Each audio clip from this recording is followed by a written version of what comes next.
the comment. Now, Candace was here to see if her ex-boyfriend Andrew was the father of her biracial child. Candace said that Andrew admitted he's a racist and would never claim a biracial child. Take a look at this. I'm here because I had a biracial child with a man who, very, just want to say it, he's a racist.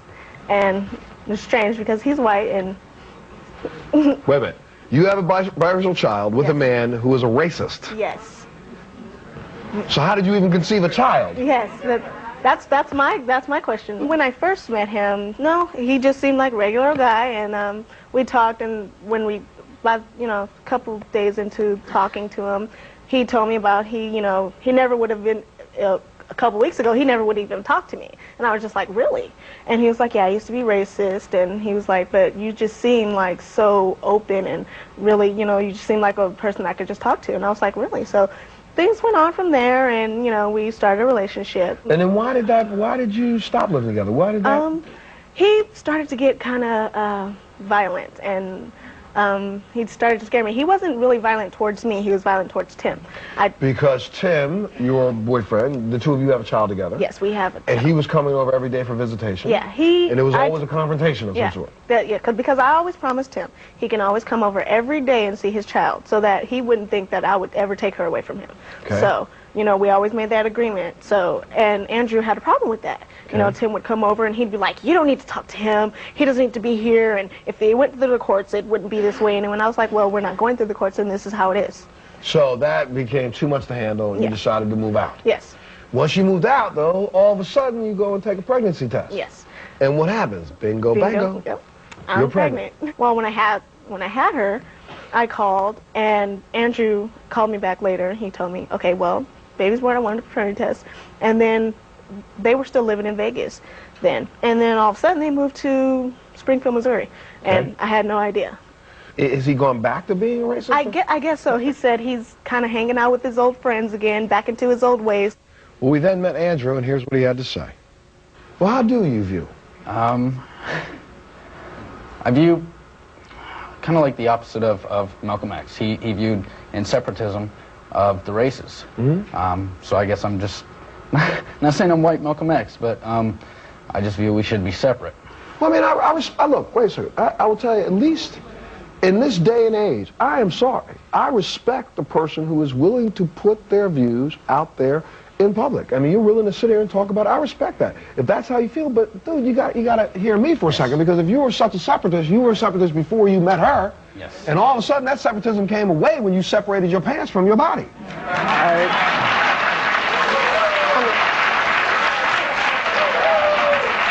I had originally, no one in my family, some of my other friends did not appreciate it or respect the fact that I was the way I was. So wait, respect the fact that you were the way you were, what, before?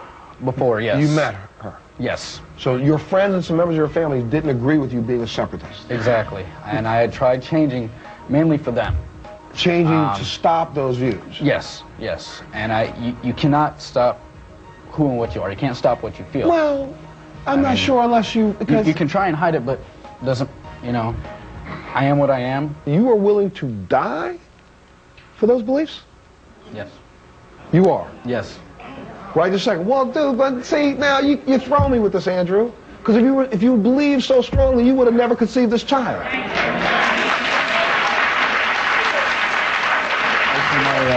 Ever since finding out she was pregnant and our split up,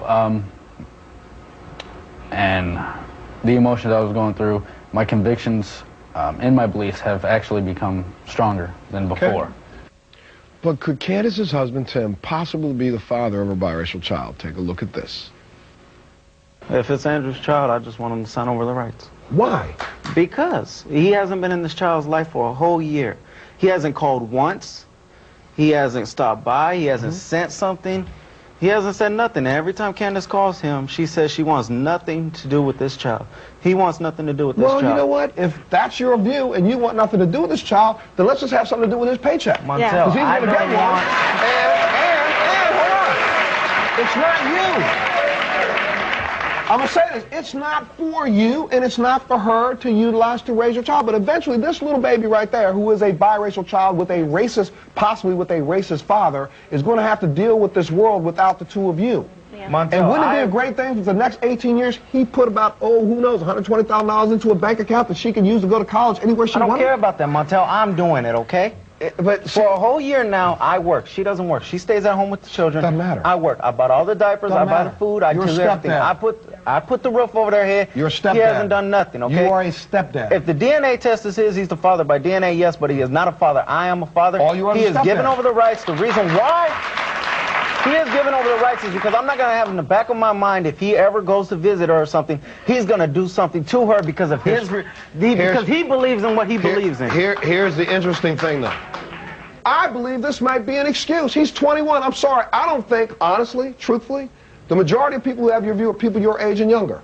And you ain't been on this planet long enough to hate anybody. That's the way I feel. And eventually, you know, the one thing about it, you ought to look at it another way, too, Tim.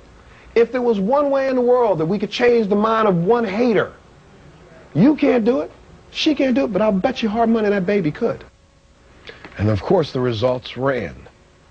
When it comes to Tim, Shantae, and Candace, or Andrew, Shantae, and Candace, these were the only two people you were with. Yes. So it has to be one of their children. Yes. Let's start with Andrew. And you were with Andrew at the time and you think you could see? Yes. Multiple times, I mean, like every day. So I'm leaning towards Andrew.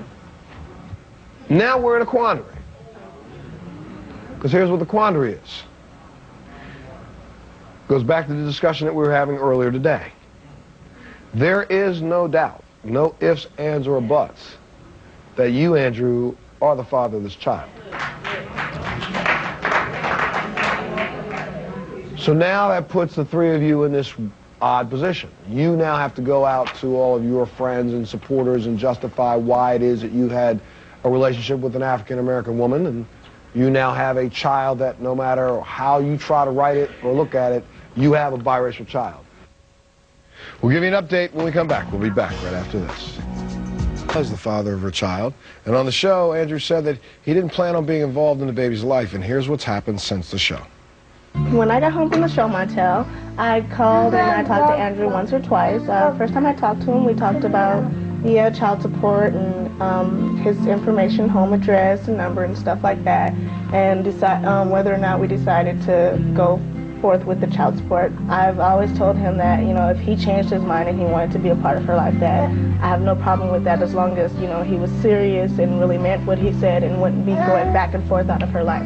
When Montel read the DNA results, I was very happy because I knew all along that she was Andrew's, and I was happy that he finally knew the truth and he could deal with that and stop ignoring the fact that she was really his.